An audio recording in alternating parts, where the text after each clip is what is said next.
রাত্রে মেনু হলো গরম গরম বেগুনি আর মুড়ি। তো আমাকে বেগুনি ভাজতে বলে উনি এখন হাঁ করে ঘুমোচ্ছেন। তো দেখি ওনাকে ঘুম থেকে তুলি। তো এই দেখো আমাকে বলে এই যে এখানে হাঁ করে ঘুমোচ্ছে।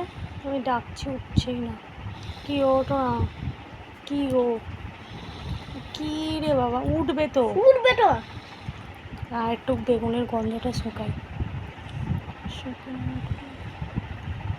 কি কি ঘুমোচ্ছে রে, গন্ধ শুকে উঠছে না, কি অবস্থা। না না, আর একটা পদ্ধতি আছে, লাস্ট পদ্ধতি। এখানে মুঠোটাই ওকে চিবে চিবে মুঠোটা দিলে তবে যদি ওঠে।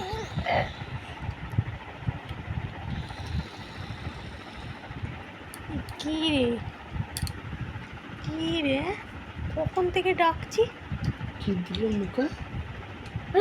কি দিলাম? ইস, ছি ছি ছি। খাও খাও খাও, ভাল লাগছে? কি সুন্দর।